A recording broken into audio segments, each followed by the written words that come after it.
Western Hills Water District meeting of the Board of Directors, Wednesday, May 12, 2021 at 7.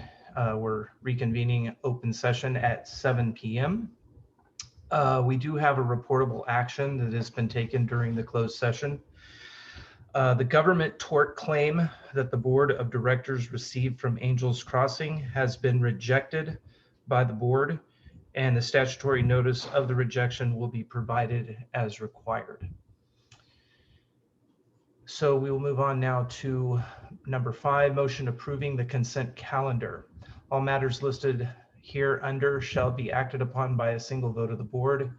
There will be no individual discussion of these items unless a member of the board or the public so requests, in which event the matter shall be removed from the consent calendar and considered as a separate agenda item.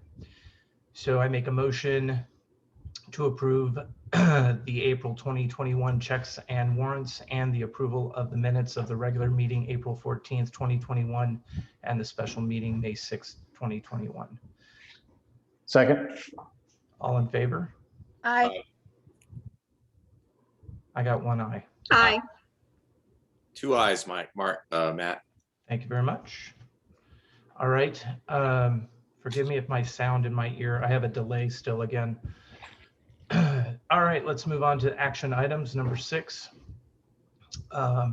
consideration and approval of resolution number 2021-06, resolution of the Western Hills Water District approval of expenditures of approximately $50,000 of Diablo Grande Community Facility District number 1 Melrose bond refinance proceeds for the payment of immediate Western Hills Water District expenses. Do I have a second? Second. A second. All in favor? Aye. Aye. Awesome. Moving on to point B, motion to consider and approve to modify the work schedule for treatment plant employees and create a new seasonal work hour schedule. Board of Directors, if you click on that, it'll take you to the link in the board packet. And for those of you in the community, due to, again, Angels Crossings not paying their fiduciary contractual obligations, it's putting us in a financial bind. And as we're moving into the summer months, we tend to use more water during the summer months just because of the heat. And we don't really have the ability to pay our employees overtime. So we're trying to modify the schedule and the hours. And Linda, if you would like to maybe go over this a little bit for the board members so we can discuss it. Okay. We have, mostly because of, as Matt said, the overtime hours to extend our funds as long as possible. We are trying to eliminate or significantly reduce any overtime hours that our staff have. So what has been proposed is that some of the staff, at the discretion of the general manager, will work Tuesday through Saturday, and then some will work Monday through Friday, as they normally do. We are also proposing to kind of utilize more of the daylight hours for the staff to adjust the work schedules. My agenda didn't come up in front of me. So that we work during the summer months in the cooler times. So earlier in the morning so that we can utilize the cooler times so the staff isn't out in the heat as much. And then of course in the winter times, the cold times, later in the day, so they're out in actually warmer temperatures than the early morning temperatures. Perfect. Anybody from the board want to discuss this matter? All right, so I make a motion to consider and approve the modified work schedule for the treatment plant employees and create a new seasonal work hour schedule. Do I have a second? Second. Is there any other comments from anybody else? All right, all in favor? Aye. Aye. All right. Moving on to point C, motion to consider and approve the creation and implementation of the Western Hills Water District gasoline credit card usage policy. So we obviously haven't created it yet, so we're just looking for approving the creation of one. As you know, we're a new board of residents, and looking over the existing, there really isn't a whole huge policy on the matter. And our treasurer would like also to tighten that up a little bit and have more of a handle on how the gas cards are working. So we're looking at an approval to create a policy. Does anybody in the board want to discuss this?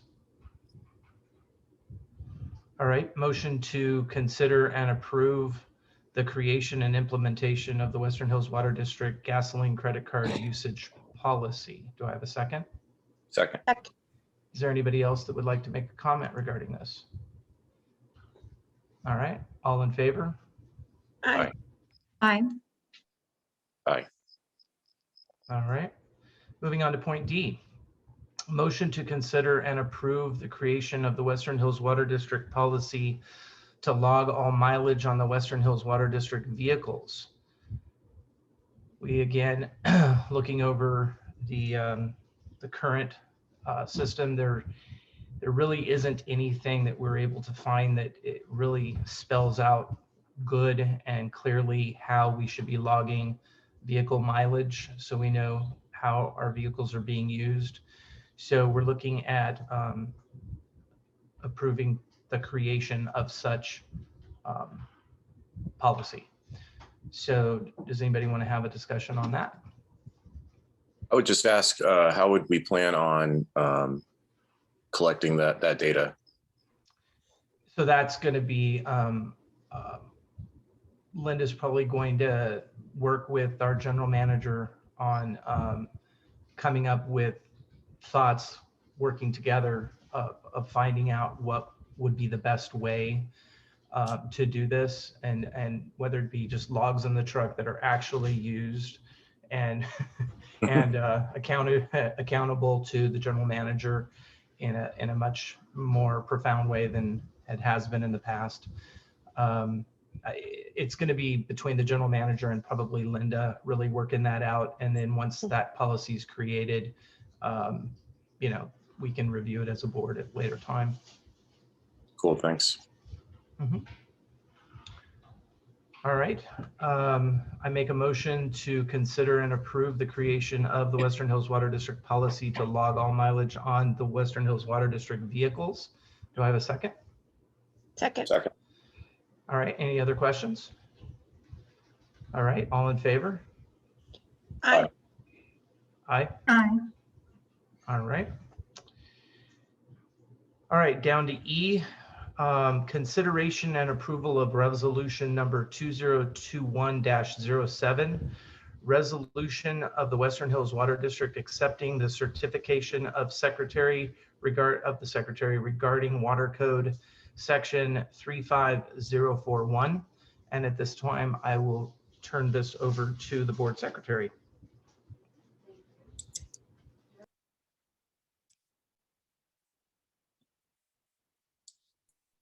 Dang it, I didn't want to do that. Thank you.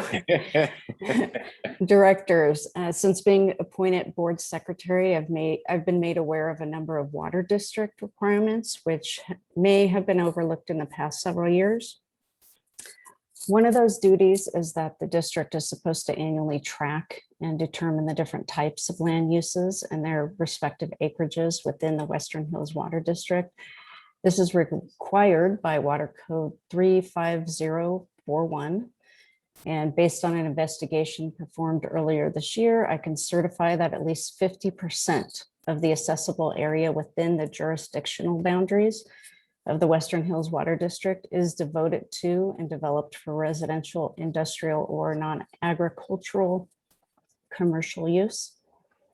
The final calculation and determination of each parcel is presented in the report, which has been provided to the board.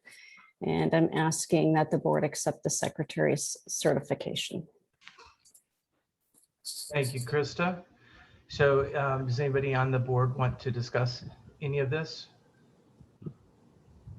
All right, I make a motion to approve the resolution number 2021-07, the resolution of the Western Hills Water District accepting the certification of the Secretary regarding Water Code 35041. Do I have a second? Second. Second, Anybody have any questions? I see a hand from Rhonda Lucas. I will, can we unmute her, Krista?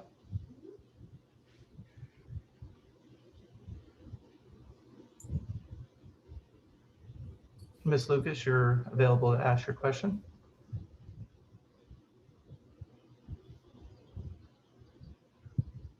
Ms. Lucas?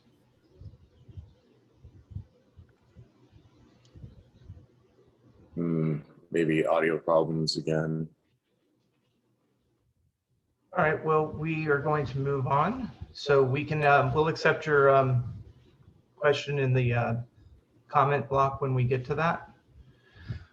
All right, do I have all in favor? aye. Aye. Aye. Aye. All right, motion passes. Moving on to number F, informational item. We're gonna talk about the California drought issue and water conservation issue. Back in 2018, basically, it was passed by the board back then for a water conservation measure. And I'm not sure how many of the folks even know about this water conservation. We're gonna start putting up flyers around the community. I'm gonna see if we can get this flyer mailed out to all of you with your bill when you receive your bill.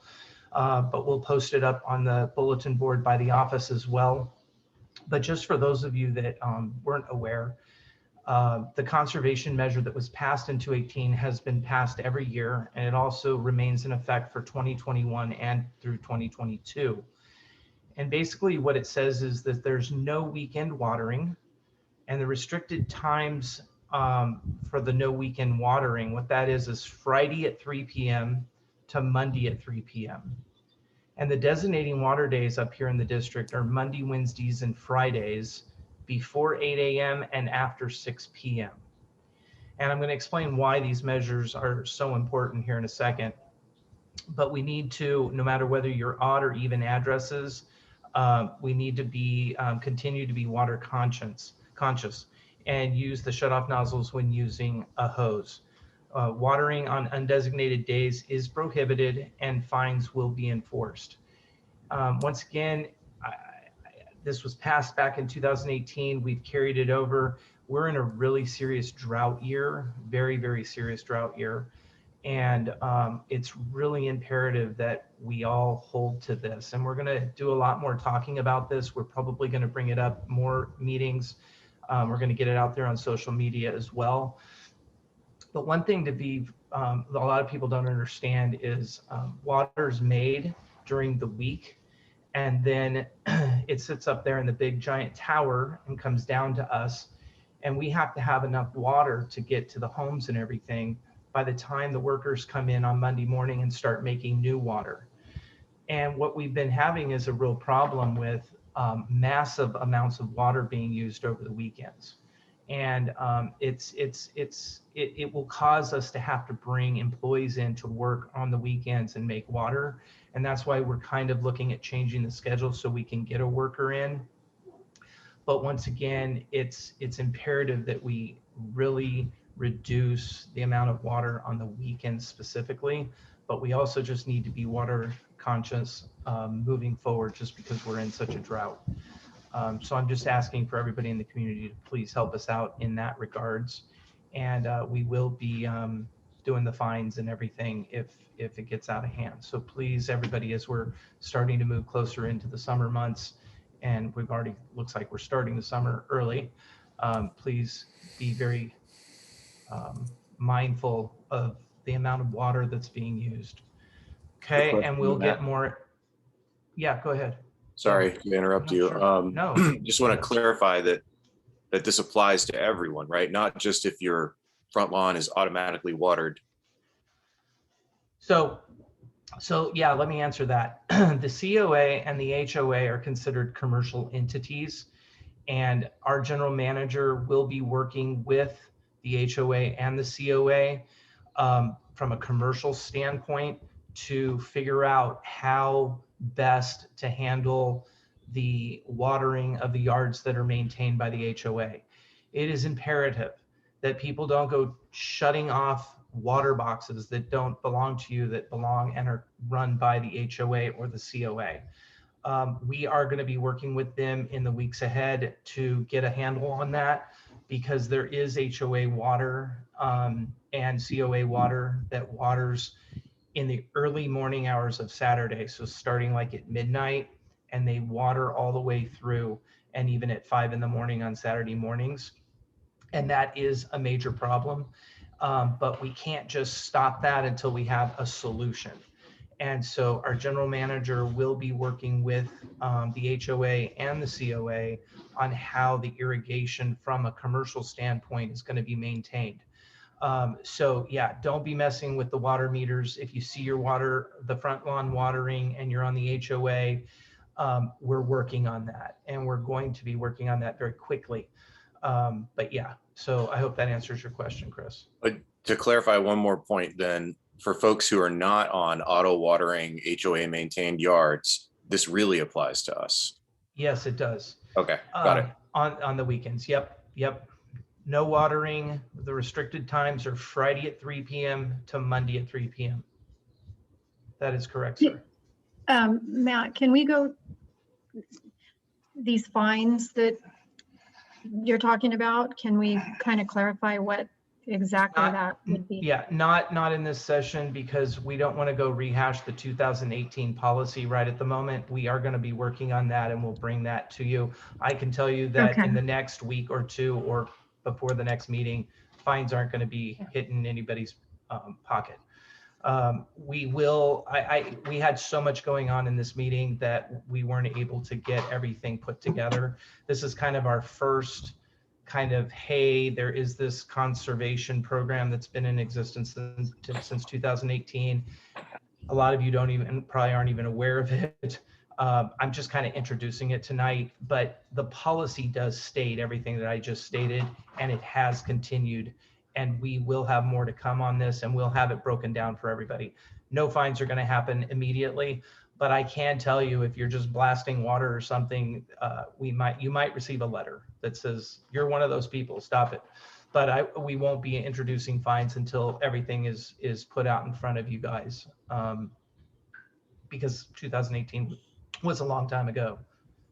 I'd be remiss if I didn't also add that there is a water conservation section of the Western Hills Water District website, and I'll work with you, Matt, to make sure we get that up to date. Yep. And I believe the 2018 policy is in there, I think. Most likely, yeah. Yep. Awesome, guys. Appreciate that. Hang on one second. Got to get back to my, okay, so that was just the informational information. All right, so we're going to move to point 7, which are reports. And point A, Water Quality Control Board complaint and findings. And I'm going to take that from there. And Chris, if you can man the presentation, please. Certainly. Just tell me what you want to see first. Let's put up the email from Mr. Mustafa Kadimi. You got it. So for everybody, if y'all remember back on March the 17th, we had our town hall regarding the water rate study and those astronomical crazy numbers. And hold on, I want to get here. And on the 19th, just 2 days later, several people called the Water Control Resource Board to complain about bad and poor water quality up here in the district. And Mr. Kadimi wrote this email to our general manager and Ron Dimmers. And it says, the State Water Division of Drinking Water Stockton office has received numerous complaints about poor water quality in Western Hills Water District Diablo Grande water system.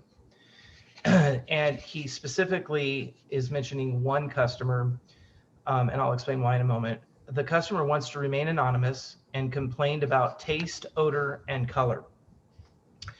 And I had an hour conversation with Mr. Kadimi, and he explained to this individual who wants to remain anonymous that they should not remain anonymous, that they should contact us up here at the board so we could really find out what's going on between our pipes in their house or possibly their own pipes, because that's what we want to do. We want to make sure everybody has clean water.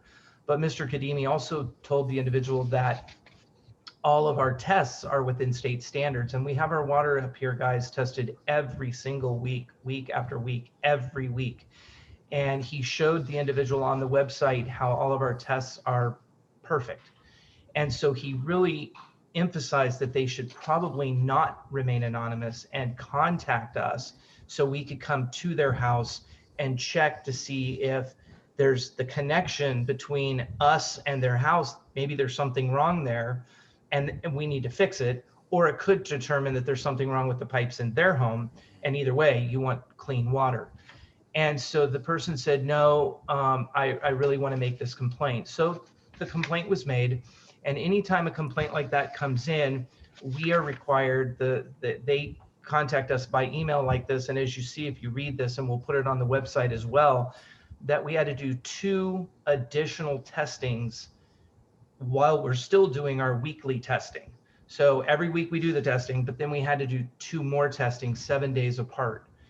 And what I want to do is now put up the next, it's invoice number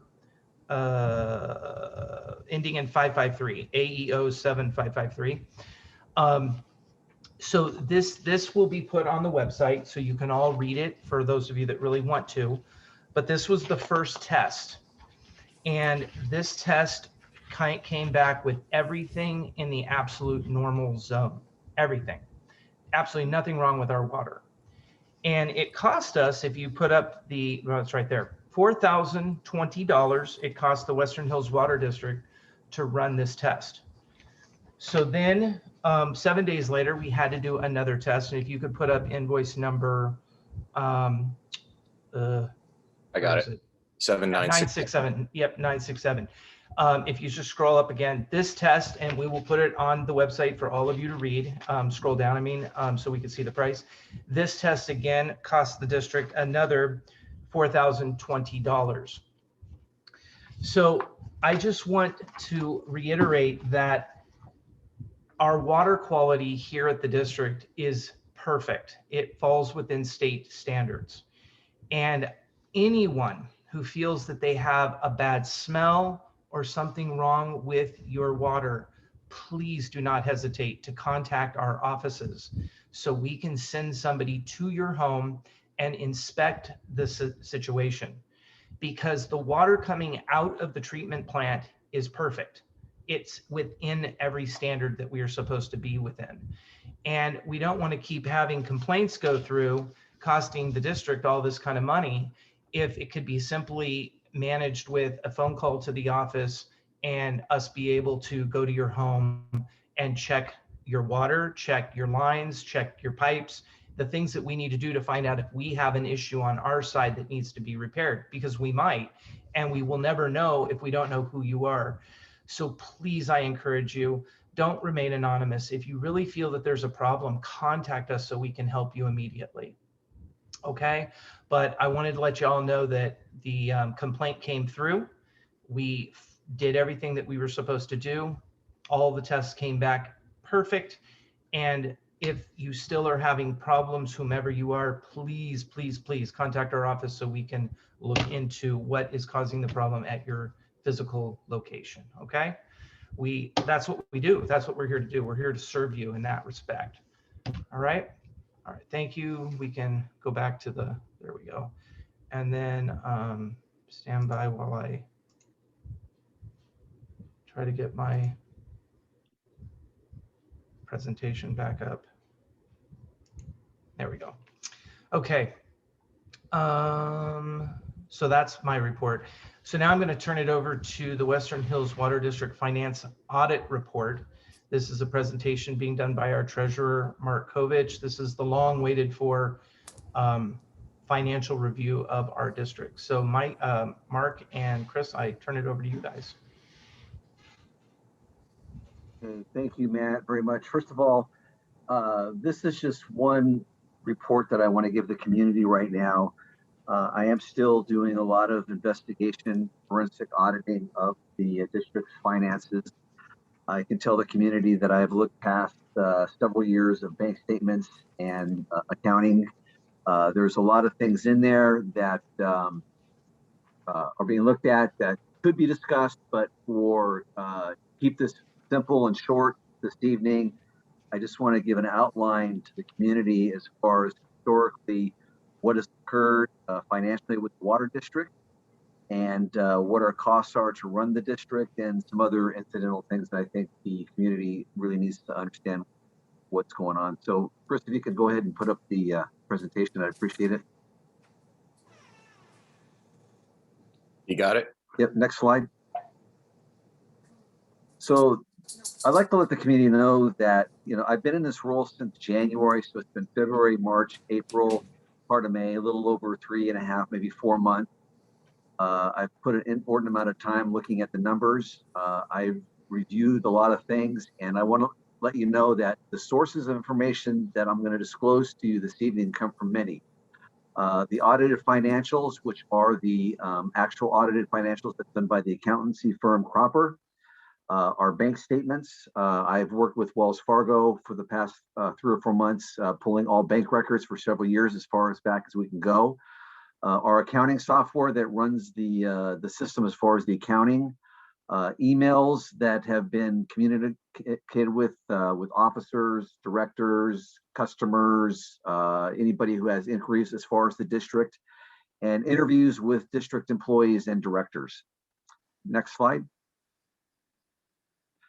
So the first thing I want to do is go over the history as far as what's really occurred financially with the district. And I'm starting with the fiscal year of 2010. The water district's fiscal year is from July 1st through June 30th.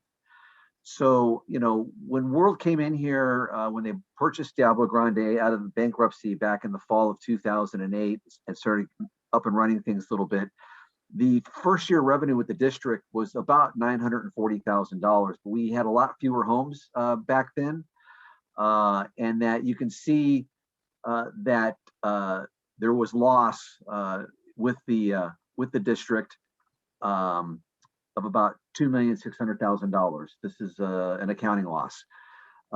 There's a subsidy that World provided that year. It was $2,618,000, along with golf course revenue, which was about $635,000. And you can see how the golf course revenue kind of went up because of certain circumstances, weather, usage, that sort of thing. But between the two golf courses, you can see that up through 2014, we were getting about close to $1 million a year in revenue. The Legends course was closed, so you can see why the number decreased there to 496, and then it kind of averaged depending on how much rain we had and how much water had to be applied to the course. But over the course of 10 years, the golf course contributed about $6.6 million in total revenue to the water district, which is pretty substantial. Now that's been shut off. That was shut off, as we know, pretty much last summer. And we have no more revenue coming in from the golf course. So that's zero. As far as the subsidy that World was providing to us, they provided to us in about a 9 to 10 year period, over $15 million in subsidy. So between the subsidy that World provided to us and the golf course revenue was close to $22 million. Now, love World, hate World. The fact of the matter is these are the numbers. These numbers don't lie. And it shows what World actually contributed to our district. And I think, when you look at this, we have to really give a lot of thanks to World for what they did do for us during this time period. And you can see where fiscal year 2020, it's absolutely zero in both subsidy and golf course revenue. I don't have to tell everybody that for 2021, it's going to be zero on both sides also. Why is that? Because there's no more subsidy coming in, no more golf course water revenue coming in. So this is really affecting us financially in a big way. Matt, next slide. This is the expenses for fiscal year 2020. We've spent this last year about $600,000 in labor. We had to purchase water from Kern County, which is about $1.3 million a year. The wastewater and hauling, that is basically the Patterson sewer bill. Then there are the costs of running the district, for the utilities, paying the electric bill, for running the pumps, fuel for the pumps, like $192,000. We have maintenance on things, contractual services, insurance, general and administration, things that we have to do to run a business. And then there's the depreciation, which is $1.4 million. So we're looking at things to try to be able to cut costs and really try to minimize our expenses. One of the things was discussed this evening as far as the vehicles mileage and the fuel card, as far as how much gas we're spending on those vehicles. We want to have a closer audit as far as what the vehicles are being used for and how much it's costing us to utilize those vehicles. Another thing that we're looking at has to do with the Frontier bill. We currently pay about $3,200 a month for Frontier Communications, and that has to do with the system with the pump stations that communicate what the pump stations are doing with the processing plant. We had a consultant come up. We did a field trip 6 or 8 weeks ago. That consultant still has not returned my calls or my emails as far as the course of action or the corrective course of action, what we need to do to try to minimize the communications bill. We're hoping that we can get it down from $3,200 a month to less than $800 a month. But the bottom line is the consultant has not gotten back with us to give us that determination. So we're still looking at that. I'd like to explain something on this particular expense here. You have here the total accounting expenses of close to $4.8 million, but the actual operating expenses of running the district is close to $3.4 million per year. So right now, with the revenue that we have coming in, which is about $2 to $2 million a year, you can see where we're short, and we have no subsidy coming in for the district anymore. We have no more golf course revenue coming in for the district. How do we make this up?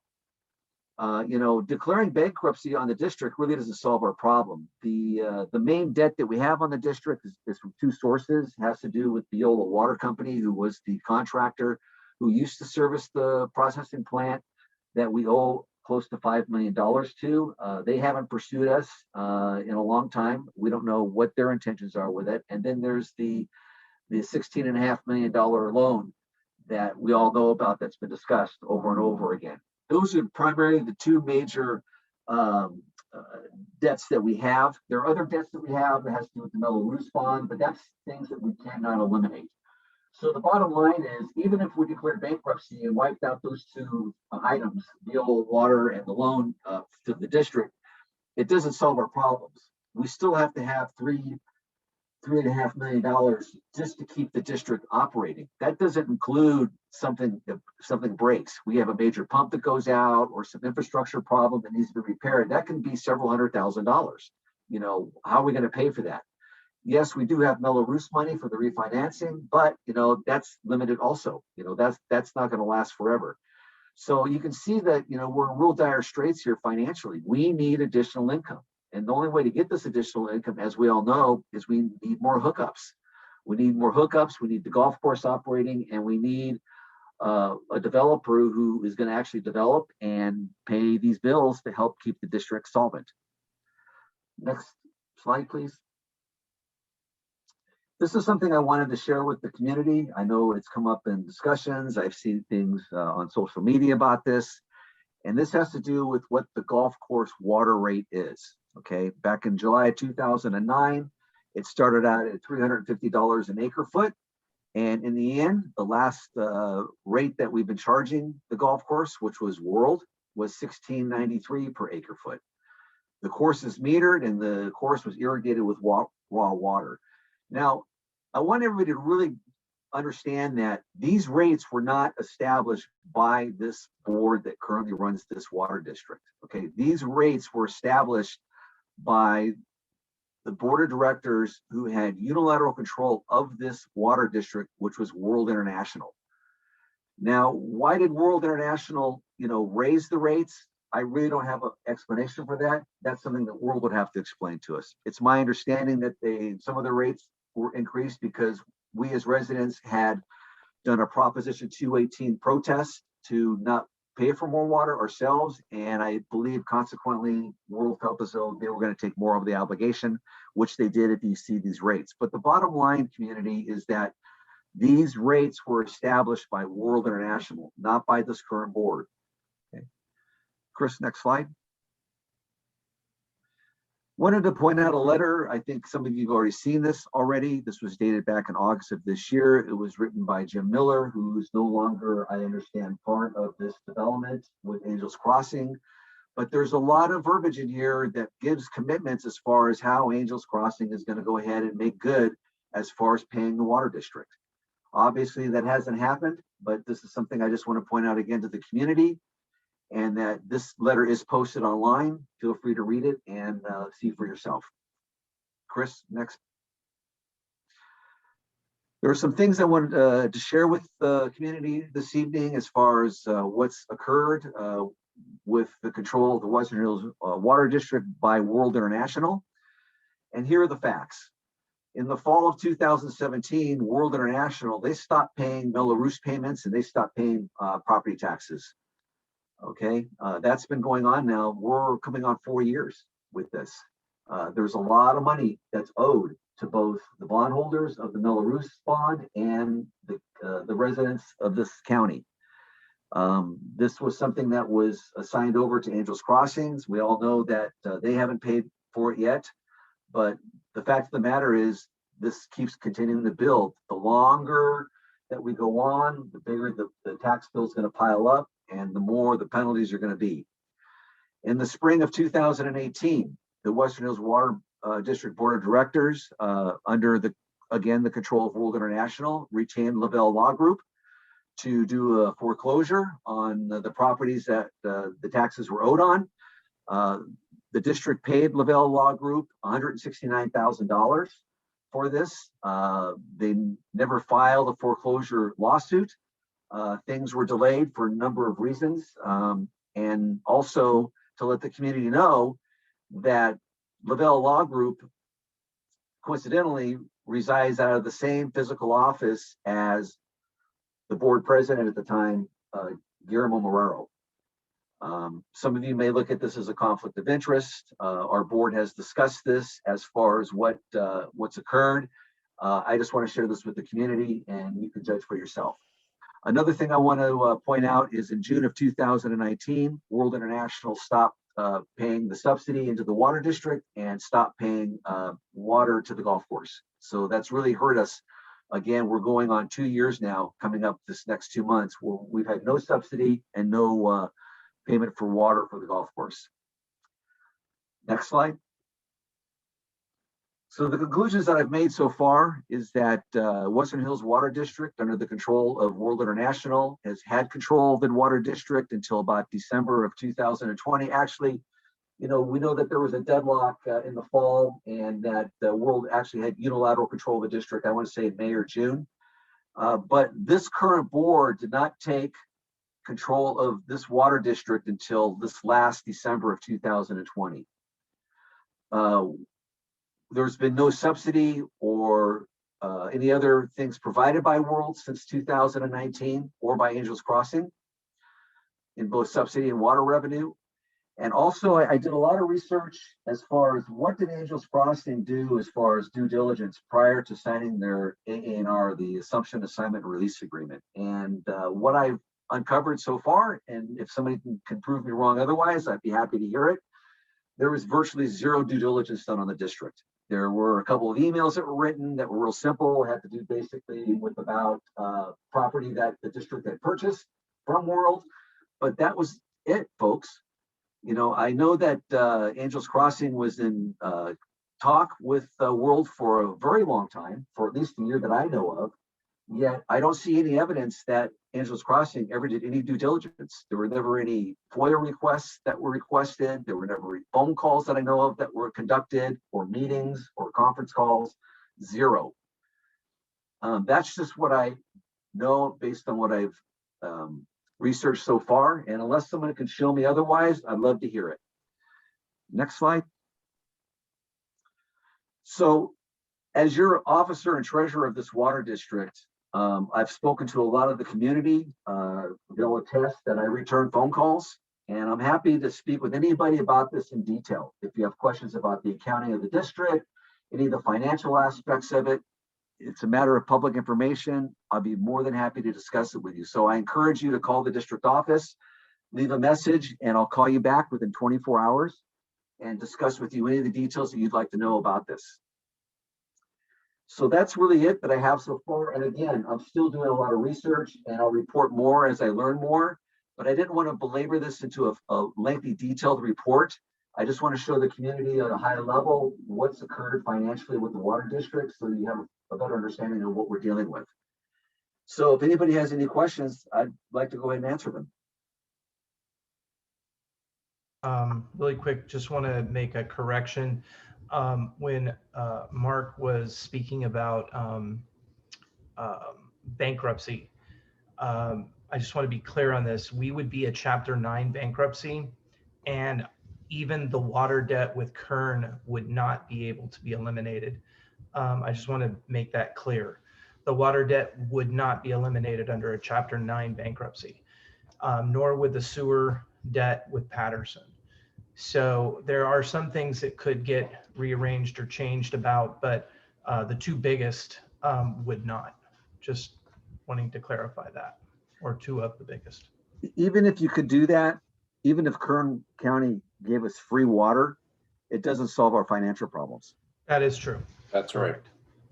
Absolutely correct. Yeah, we still need $1.5 million just to keep our head above, barely our head above water. Like I said, if we have a major issue that happens as far as a pump breaking or part of the infrastructure going out, that could potentially cost, $500,000, that could really hurt us severely. Correct. Yeah. Yep. Everything that I've presented here is a matter of public record. There's nothing to hide. I feel really good about what we're trying to achieve as far as getting this district in shape. But the bottom line, folks, is that we need more customers to be able to get us in the position that we need to be in long term. Or the subsidy paid as well. Or the subsidy paid. And the golf course is a customer. That's right. All Mark, right, so, go ahead. Oh, Go ahead, Linda. question on this, sure. on the historical revenues and losses. It's revenue and loss and then subsidy. Is the depreciation also in that loss each year? Is that included in the loss? The depreciation continues until your assets are fully depreciated. So it can change from year to year depending on how many assets are being depreciated and how many new assets we're acquiring. So for instance, one of the big assets that we have has to do with the generators from CAT. And when that gets paid off, that can bring us an influx of additional revenue per se, because it's an expenditure that we no longer have to pay, but we still have to depreciate it. Now, it depends on what kind of capital equipment you buy and the depreciation schedule. Most depreciation schedules is about 7 to 10 years.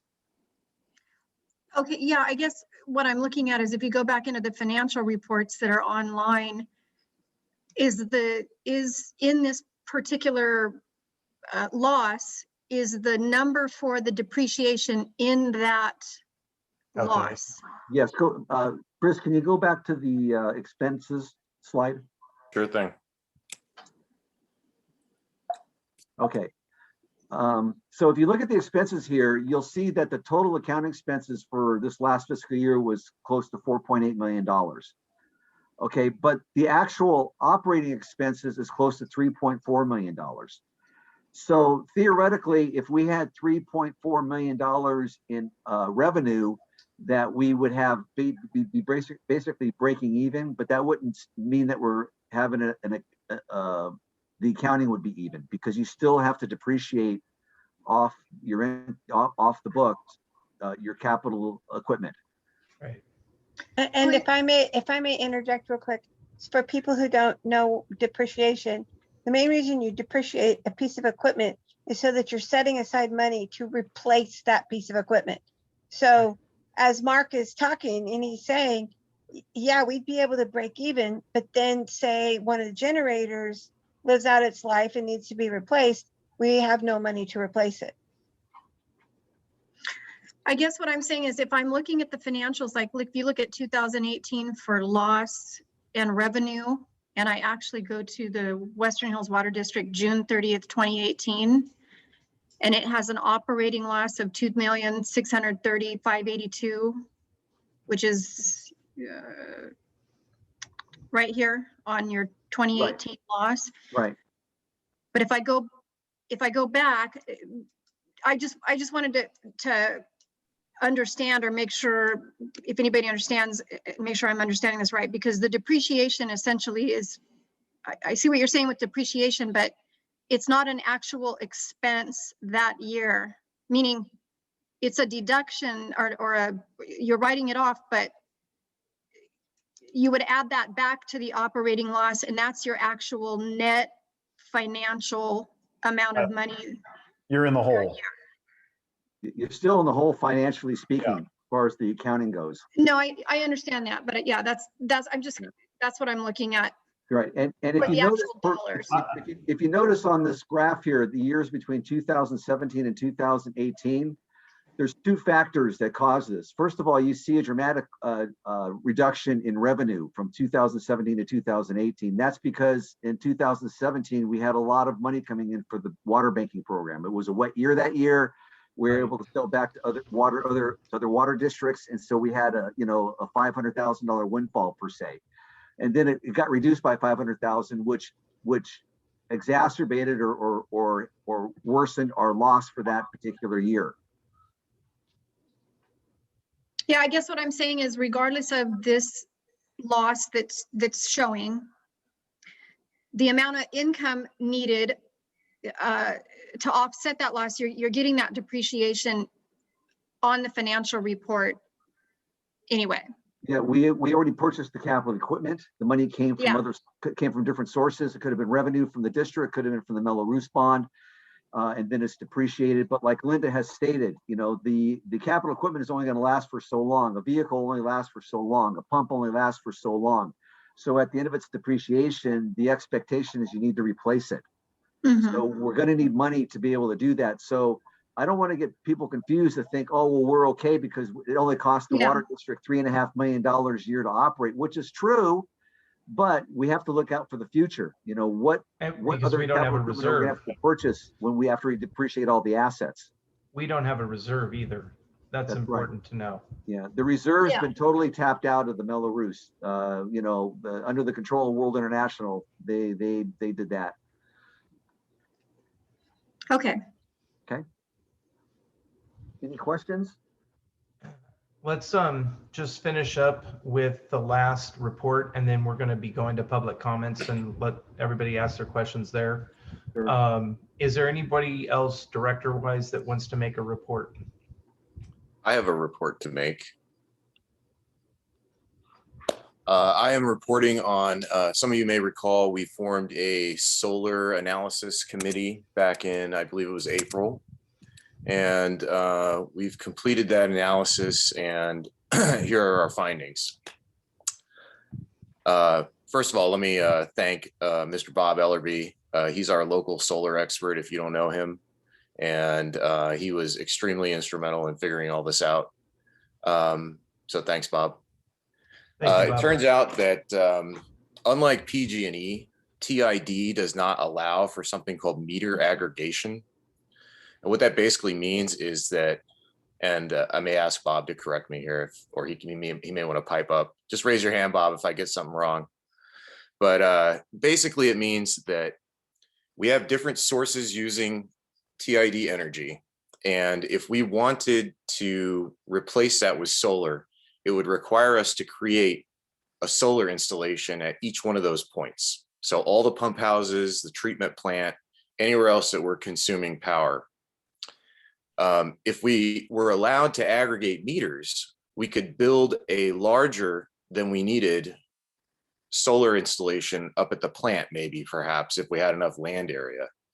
And by way of a credit system, we would generate more power than we're using at the plant, and we'd offset the power that we're using at the pumps with that solar power. So think of it like we could generate 100 kilowatts and we only need 10, we're selling 90 back to TID in order to credit us for the 90 that we're using at the pumps. Unfortunately, TID doesn't do that. PG&E does, and that may be why you know, if you're savvy about these sorts of things, maybe you've seen these sorts of installations elsewhere in California. Unfortunately, we don't have that option. So it would mean that we would either have to create our own infrastructure somehow magically, which I have no idea how that would even begin to happen, to transmit this excess solar power, or we would have to build out a solar install at each of the pump plants as well as the water treatment plant. And for various reasons, notwithstanding the cost of having to do that, which are astronomical, but also the land area that we have for the pump houses is simply not large enough to produce enough power to matter. So that was kind of our first inkling that this was going to be a no-go. And a couple more reasons. TID also has what's called a demand surcharge that they implement. And my understanding about this is that in order to secure the power that you're going to need at, say, pump houses 1 through 4, TID decides to sample your usage every so often, periodically throughout the hour, all day long. And the maximum amount that you use in any given small period of time is what you're going to be charged for the entire hour or day. It might even be a day. And effectively what that means is, even if we had solar installed at those pump stations to offset the usage that we're using, I'm sorry, if we could have aggregated meters and we were being credited solar power from TID, they're still going to charge us these demand charges. And sometimes for example, the month of August, these demand charges outpace the actual usage charges that we're paying. So chalk that up to what you will. That's TID. Couple of numbers I can give you. We use about 2.5 million kilowatts per year. We're paying about 11 cents per kilowatt hours. We're paying about 11 cents per kilowatt hour. It's pretty reasonable, frankly. You can do the math on that. It comes out to about 260,000 a year. And you'll find that you probably pay a little bit more or less at your house, depending on how you use your power. But it's not at all outrageous what we're paying TID now. Yes, it would be nice to go to a green solution. I'm all for that personally, but just isn't in the cards for us right now, especially with these financial straits that, dire straits that we're in financially. It's just an outrageous cost that we could never shoulder right now. So that basically put an end to that inquiry. And so the committee is done. We're done for now. Well, Chris, I hope I'm not going to lose you to Bob as his new solar guru, because the way you just presented that, I see you starting to sell solar. What the heck, man? Thank you.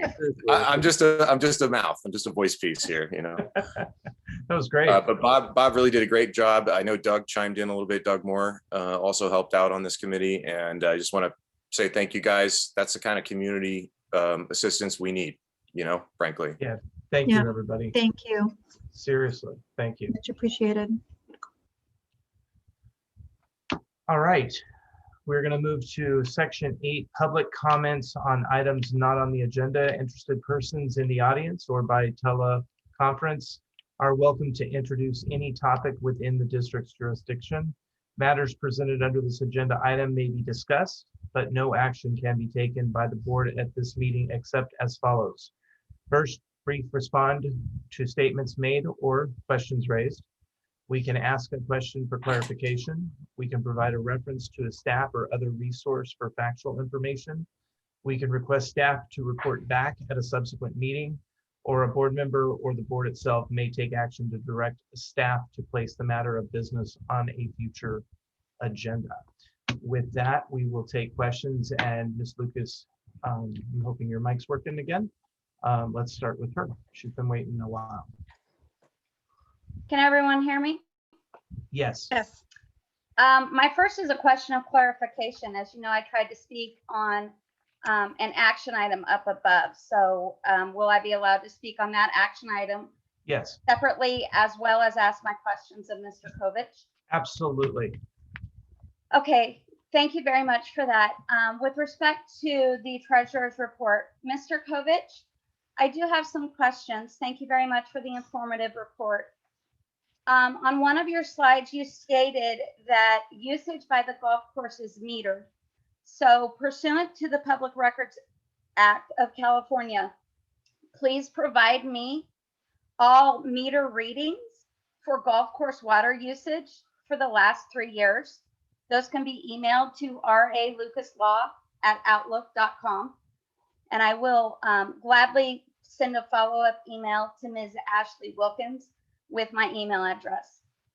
Secondly, you stated that the Melrose taxes had not been paid since 2017 by World International. My question is, was World International current on all payments prior to 2017? Okay, to answer your first question, as far as the meter readings, do you want a total aggregate over a certain period of time, or do you want it broken down per month over per year? Or do you want it per month? I would like all meter readings and all documents that consist of meter readings for the golf course water usage that the district has in their possession for the last 3 years. Okay. By month. Okay. And then as far as the Melrose taxes that were being paid by World, I can tell you that they were current up till the fall of 2017. It was in the fall of 2017 when they were starting to become delinquent. And I can also state that from 2017 up till, I don't know the exact time frame, I want to say it was sometime 2019, the root reserve was actually depleted. But I'd have to go back and look at my records to get you an actual date on that. What, I'm sorry, what was actually depleted? The reserves. The Bank of New York held reserves to pay the bondholders. And the way that function worked was, at the time when Carmen Kearney was the treasurer, since World was not paying the Melrose taxes, she was making requests directly to the Bank of New York to utilize the reserves to service the bondholders. My last question for you, sir, is that on your expenses slide, you show water purchases expense of roughly 1.2 million. I apologize, I don't have the slide memorized. Mm-hmm. And I believe in your presentation, you stated that that was payment to, that constituted the cost of the water that you are contractually obligated to purchase from Kern County Water Agency every year. My question is, does that mean you guys have actually made a payment to Kern County Water Agency in fiscal year 2020 or fiscal year 2019? No, no payment has been made that I'm aware of, that I can see. And that number of the amount that I specified comes off the audited financial report. Okay, thank you. I'd like to clarify, and I don't mean to cut you off, that the accounting method the district uses is by accrual, not cash. So even though we may not have actually paid it, it still gets onto the tax return and reported. Absolutely, I understand the difference. Thank you. Right. Lastly, has Angels Crossing attempted to purchase any land from Western Hills Water District? Not that I'm aware of, unless another board member has any information to that effect. So I raise that point because you are making blatantly false statements regarding things that you are not privy to regarding Angels Crossing and whether or not due diligence was done. For the record, Western Hills Water District is not a party to the private sale, arrangement, or agreement between Angels Crossing and World International.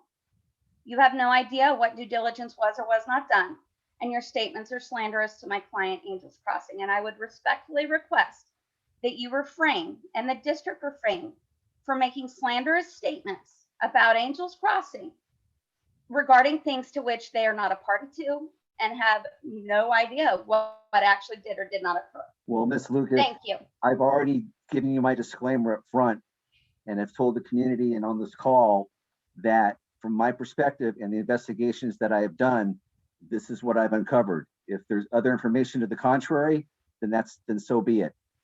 I'm just stating from the fact of what I've learned and what I've been able to learn or uncover. So I don't find that to be slanderous. It's just the fact from my perspective, from my investigation. And just to follow up on that, I believe that Mr. Kovich's statement was with respect to due diligence of Western Hills Water District, not necessarily the Diablo Grande project. And Mr. Hobbs, are we in agreement that Western Hills Water District wasn't actually a party to the sales agreement between Angels Crossing and World International? As far as I know. Thank you.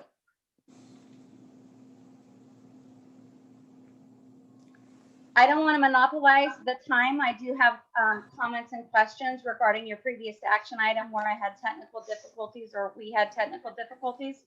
So I don't know if you would like me to delve into those now or if you would like to open it up to other public comment. No, I feel bad that your audio wasn't working right. So please go ahead. Thank you. What is the total acreage within Western Hills Water District? There's basically two numbers. It's slated and kept by LAFCO at roughly 5,070 acres. It looks as though that number's probably close to 5,117. How many developed residential parcels does Western Hills Water District provide service to? You know, I don't know that information off the top of my head. How many commercial parcels does the district provide service to? Again, for purposes of that question, I don't know that we have that information at the moment in front of us. Well, you just certified a report that 50% of the district has been developed pursuant to the water code. Mm-hmm. And is that information not provided in the report? The information that's in the report exists. I don't know specifically that your questions that you're raising are in the report. I can provide you a copy of the report as soon as it's available and you can review it. Well, please do provide a full copy of the report, and it should be available at the time of the meeting because clearly the board has a copy of the report. And as you know, under the Brown Act, anytime a majority of the board has a copy of any document, it is to be available for the public to review at that point in time, or at the very latest at the public meeting at which it's being discussed. So please. And I agree with that. However, we are, excuse me, ma'am, we are under COVID protocol. And so there is no physical meeting whereby you can have actual documents. But like I said, I can provide you the report. I'm happy to do so. And yet, sir, as you well know, we have the internet and you post up on it all the time. Moving on to my questions. What is the total reportable developed acres within the district according to your report? I believe that number is 2,644.5.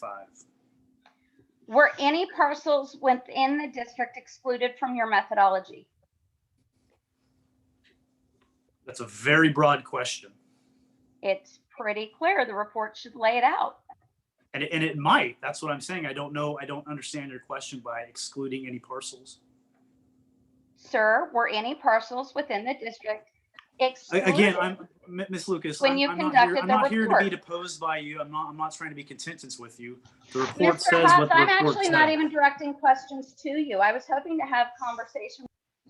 Okay, I am going to step in here for a moment. We're not going to have a back and forth where both of you are talking over one another. So Ms. Lucas, I'm asking you to respect our attorney and his comment.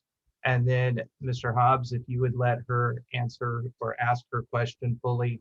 Let's try this again, but let's try to not talk over one another. Everybody no, that's fine. I think it's just for because we are in a Zoom meeting, we don't have the documents in front of us for purposes of this conversation.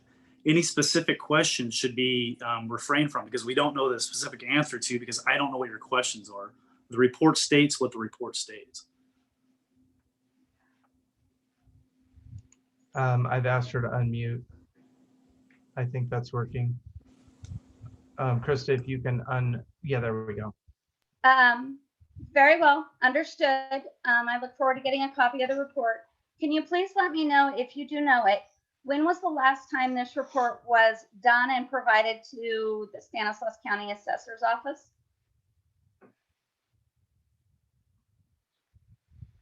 I don't know that it has, because I don't believe that it gets provided to the Stanislaus County Assessor's Office. Well, then when was the last time this report was done within the district? And if you know, when was it ever provided to any other entity? And if so, who was the entity? That I do not know Okay. at this time. Have you verified the report's findings against the Stanislaus County Tax Assessor's rules? I believe so. Okay. According to the Stanislaus County Tax Assessor's rules for the 2020-2021 fiscal year, less than 500 acres is classified as developed. Okay. So where can you give me an idea as to why there's a discrepancy and how we're going to work that out? And does that create a problem? Excuse me. I can't speak to how the county determines for simply assessment purposes. All I can say is that for purposes of approaching this particular designation under this code, I don't think that the sole factor is how Stanislaus County assesses the acreage. But again, it's addressed in the report, Ms. Lucas. And also, I believe that your Goodwin Financial Advisors report also indicates that less than 500 acres is classified as developed. So there appears to be some discrepancies here. Once again, I can't speak to what the agency for the Melrose bond does at this point in time. I don't know. And once again, can you please let me know? I'm sorry, I didn't write it down fast enough. The total reported developed acres according to this report within the district. The total acres that have been designated residential, industrial, non-agricultural, commercial, or some combination thereof are 2,644.5. And do you happen to know what the total number of acres that are reported as agricultural? The code doesn't define it as agriculture. It just remains, there are remaining acreages that are left over. And that would be, as far as I understand your question, that would be 2,441.4. Okay. And then lastly, and thank you for letting me monopolize all of this time, I will follow up in writing, but please consider this a Public Records Act request for any and all checks, correspondence, reports, or documents from the Stanislaus County Tax Collector / Treasurer to either the Western Hills Water District and or the Western Hills Water District Community Facilities District Number 1 from the years 2017 to today's date. So I'm clear, you will be following up in writing with that? Yes, I will, and I will address it to Ashley Wilkins. Would you like me to CC you? That'd be fine. Thank you. Thank you. Thanks, Ms. Lucas. All right, any other questions or comments from the community this evening? Going once, going twice. Mr. Rojas. Hello, sir. Good evening. Question. I don't know if it's me, but I can't hear you. Can you hear me now? It's Not real very choppy, well. Gary.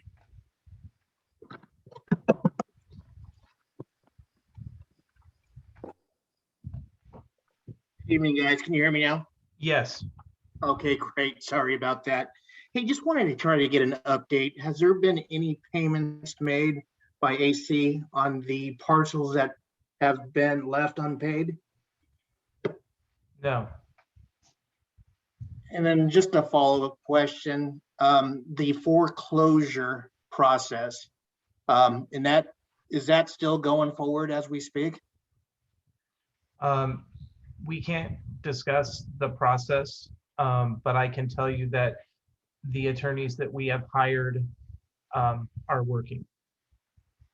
Great. Thank you very much.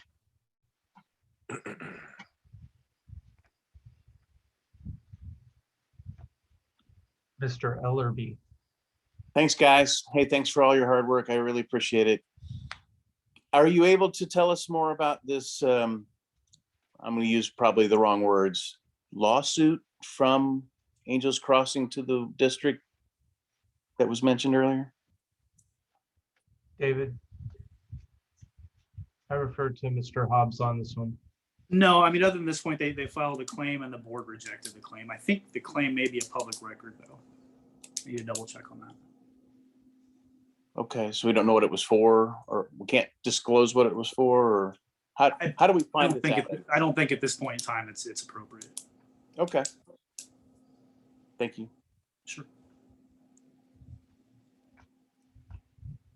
Wait, Chris, you have a question? What are I you do, doing? but let's let Dio What are go you first. doing? I'm just following protocol, you know. You're a crazy man. What's up with you? Let DL go first, and then I'll just end with my question. All right, DL. Yeah, my question is more towards Rhonda and AC. They got their will serve letter. So you said the last time I listened to a big meeting you were on, you said you weren't developing any land with your guy that I can't remember his name, Bill something. You talked about how you got your pre-qualification letters to the county for approval. Well, you got your will serve letters. So when are you going to start developing?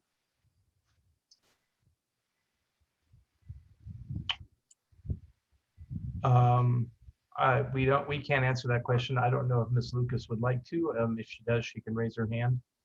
Or if anybody from Angels Crossing is on the line, they can request. Okay, so Don. He's gotta be unmuted. There we go. My turn? You're good Yes. to go, Don. This question is for Rhonda more than anything. Miss Lucas, you just got through requesting a lot of stuff from the board. My question is, what are you going to do with it?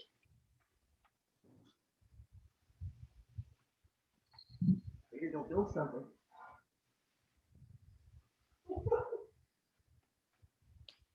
I'd be happy to have anybody from Angels Crossing if they would like to. You don't have to, obviously, but if you'd like to answer, I'd like to afford you the opportunity.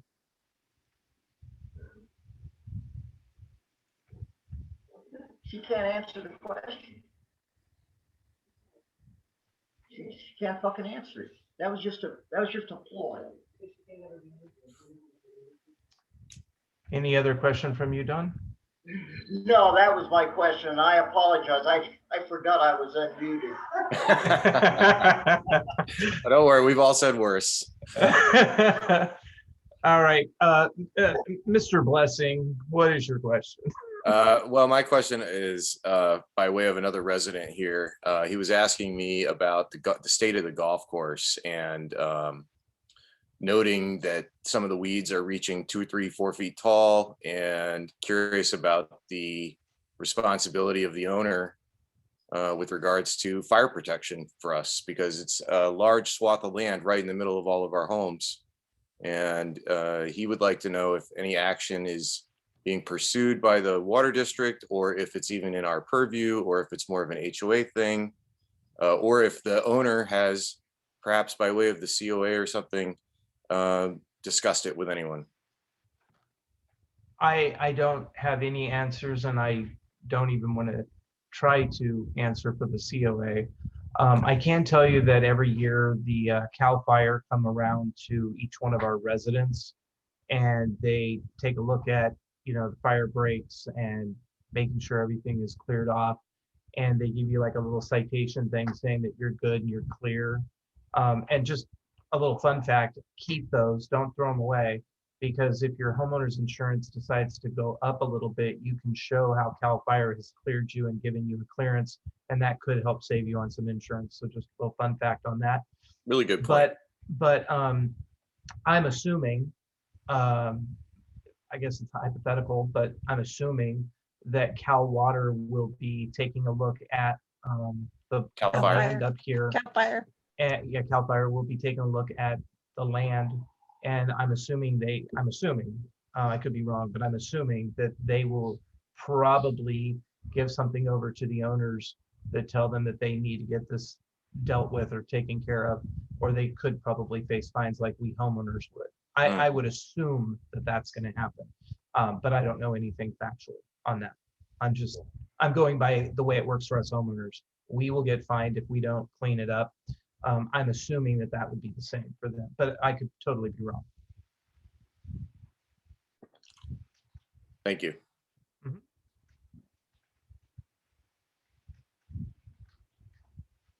Any other questions? All right, well, I will say this, I'm sure, hold on, DL. I'm assuming all of you are wanting to know about the water rate study and when we're going to be talking about water rates. I just wanted to throw this out there. We have been so busy doing so many things, so we don't have to raise rates to a gargantuan amount that none of us could afford or would want to pay. So we're really trying to work a lot on other solutions. I do believe we're still going to have to raise rates. I just, you saw the report today. We're going to have to do something, but I have not gotten really deep in the weeds on this yet. Maybe we'll have something to propose to the community by the end of this month, maybe not till June. We're doing so many things and we're trying to do so many things so we won't have to raise rates. I mean, we're doing our damnedest. So hang on, everybody. It's not that we haven't been working on it, but it's kind of on the back burner, sort of, while we've been doing a lot of other things, because we're trying to make other solutions occur to help everybody up here, because we know that, you know, that's kind of what we don't want to see happen. So we're trying to work on a lot of things, but hopefully maybe we have something by the end of this month. Stay tuned on that, but I'm thinking we might have something by June. All right, anybody else? DL, do you want to ask a question? I saw your hand was up, or are we good? Okay, go ahead. Let's unmute DL.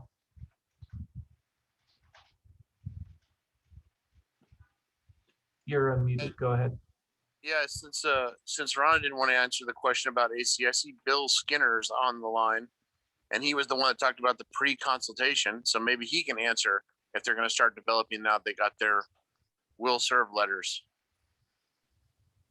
Well, Mr. Skinner, if you're interested in helping the community understand where you guys are at, I'd be happy to unmute you. Again, you're not required to or anything, but if you would like to help out the community and answer, I'd be more than happy to give you the opportunity. No, they're not going to answer. They're just frauds. Okay. Any other questions for us as a board this evening? All right. Well, with all that said, I will see you all Wednesday, June 9th, 2021, unless we decide to see you sooner. A motion to adjourn. Second. All in favor? Aye. Aye. Good night, everybody, and thanks for a great meeting. Bye-bye. Thank you. Good night, guys. Good night.